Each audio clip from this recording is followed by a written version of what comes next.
அன்று ஒரு நாள் ரயில் பயணம். பல பயணிகள் சென்றிருந்தாங்க.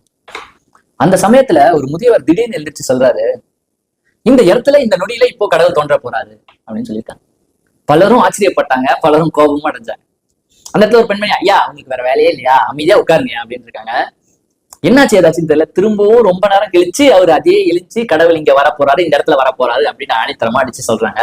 இப்போ அந்த பெண்மணிக்கு கோபம் ரொம்ப வந்துருச்சு. திட்டிட்டு அவங்க கையில இருந்த காய்கறிகள்லாம் எடுத்து அவர் மேல வீசிட்டு அமைதியா உட்காருங்க அப்படின்னு சொல்லி சத்தம் போடுறாங்க. இப்போ அந்த பெண்மணிகளிடம் குழந்தைகள் இருந்தாங்க. அந்த பையன் எரிஞ்சு சொல்றான், அம்மா இந்த தாத்தா சொல்றது உண்மையா கூட இருக்கலாம்ல, இங்க கடவுள் வந்தா நல்லா தானே இருக்கும் அப்படின்னு அந்த பையன் சொல்றான்.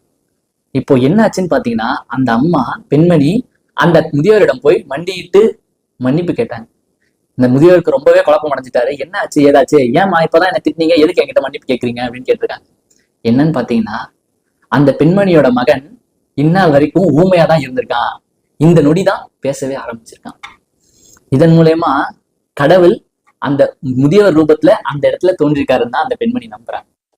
இதன் மூலயமா நம்ம என்ன தெரிஞ்சுக்கிட்டோம்னா, கடவுள் எந்த ரூபத்திலையும் வரலாம், எந்த நேரத்திலையும் வரலாம். அதுவரை நாம தான் கொஞ்சம் பொறுமையா இருக்கணும்.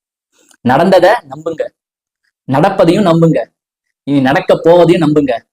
இறுதியா உங்க மேல நம்பிக்கை. நன்றி, வணக்கம்.